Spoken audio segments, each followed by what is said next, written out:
Bonjour Adèle Van Rett, vous êtes l'invitée du festival Le Goût des Autres du 21 au 24 janvier 2021. La ville du Havre décline son festival littéraire en ligne en proposant 10 rendez-vous sur le thème des frontières du réel.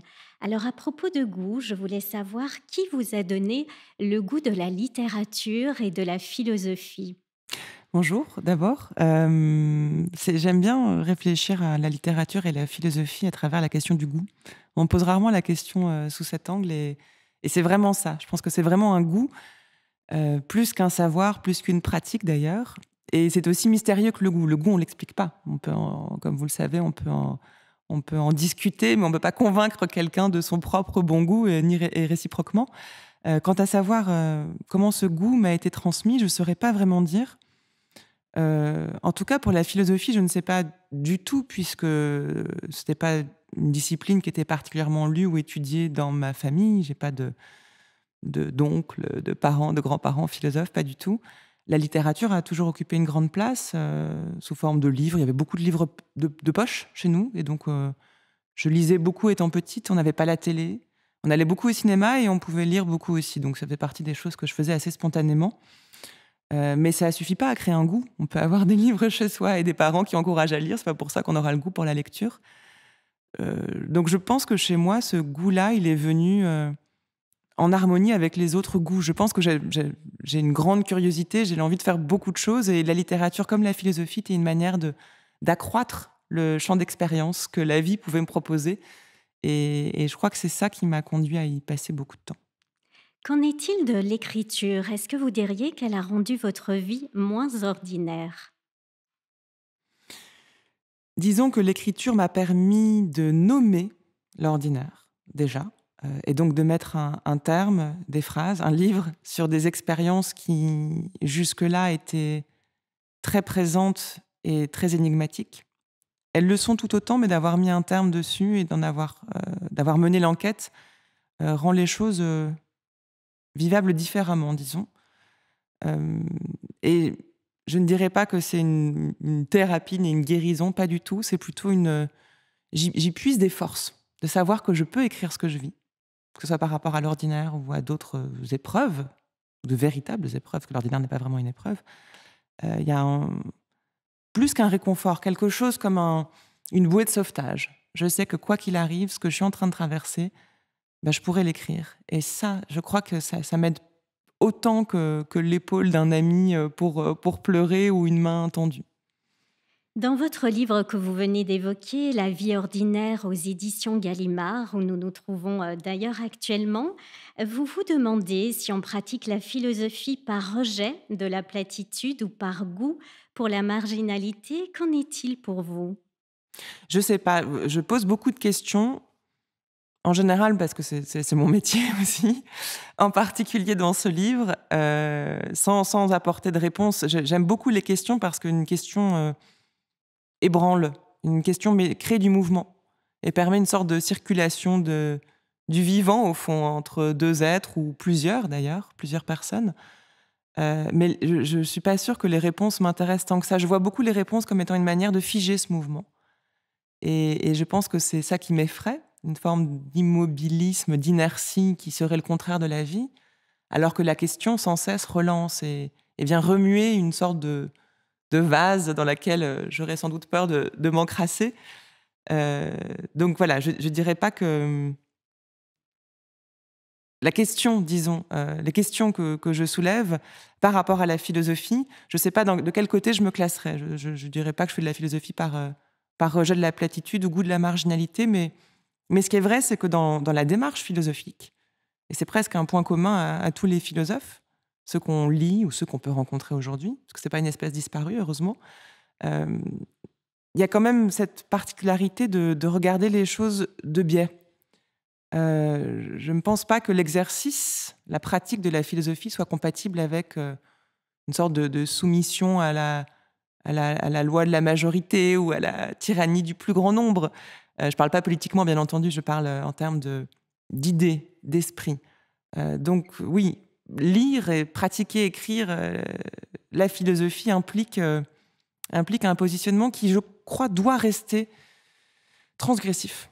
Et c'est peut-être ce qu'on perd quand on entend beaucoup la parole des philosophes, ce dont je me réjouis, mais je crains que la parole des philosophes soit trop lissée si on continue à les interroger beaucoup sur l'actualité, à penser que leur opinion est en fait confondre leur opinion avec un véritable travail philosophique. Et les philosophes sont des gens comme les autres, ils ont des opinions, mais je ne crois pas que ce soit c'est ça qui est intéressant. Je crois que c'est plus le travail de leur esprit, les années de travail et les fruits que ces années ont portés qu'il faut entendre. Et ce travail-là, oui, il y a quelque chose de transgressif, parfois d'inaudible. Souvent, les philosophes disent des choses qu'on n'a pas forcément envie d'entendre ou qu'on n'est pas prêt à entendre. Et c'est là où moi, ça me plaît. Par rapport au mot l'ordinaire, il possède une connotation plutôt négative puisque vous nous rappelez qu'il est souvent associé au banal ou au quotidien. Comment est-ce que vous, Adèle, vous le définiriez et en quoi est-ce qu'à travers ce livre, vous avez envie de lui rendre ses lettres de noblesse? Dans le langage courant, l'ordinaire a en effet peut avoir une connotation négative parce qu'on le tient pour synonyme de banal. Or, tout l'objet de mon livre est de montrer que ce n'est pas le cas. Que ce que j'appelle l'ordinaire n'est pas du tout le banal, le médiocre. Il n'y a aucun jugement de valeur. Même le titre, la vie ordinaire, ça ne veut pas dire la vie banale, au contraire.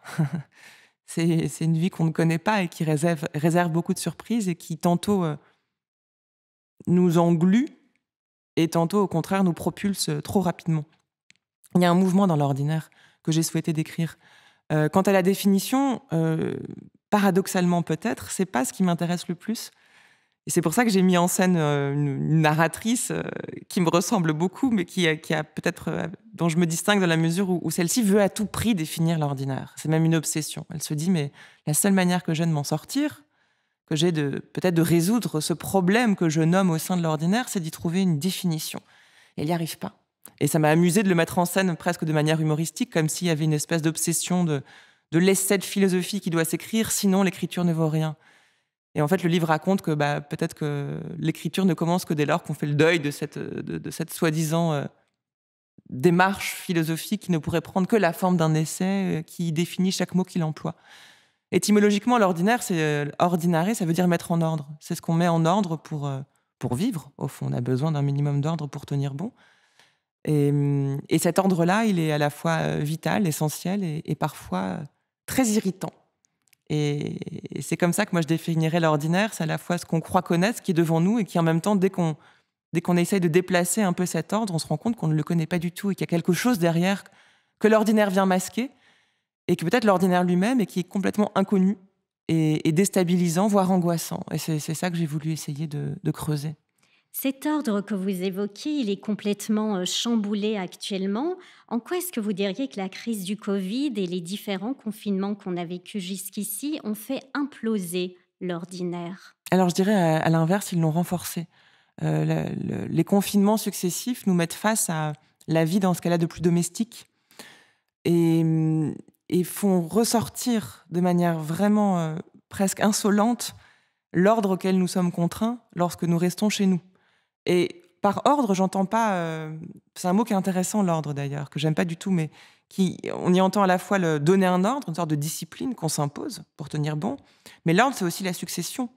Et au fond, qu'est-ce qui apparaît quand on reste chez soi pour la plupart des personnes, hein, c'est pas le cas de tout le monde, mais on reste plus chez soi qu'avant, même quand on travaille en dehors de chez soi.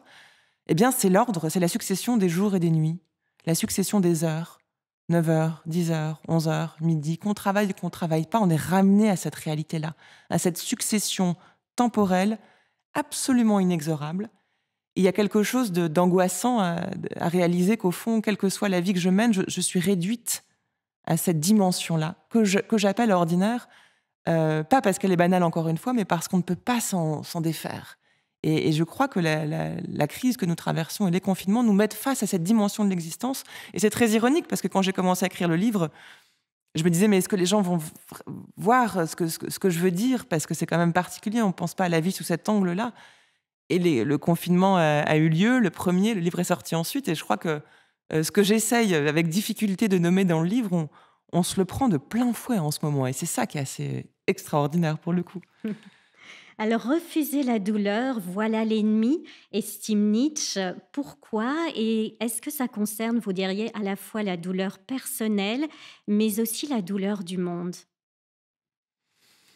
Alors, dans l'esprit de Nietzsche, c'est pas la douleur du monde, je sais pas si cette expression aurait un sens pour lui. En tout cas, ce que lui, il entend par ça, c'est le disons qu'il y a une double position de Nietzsche par rapport à la douleur.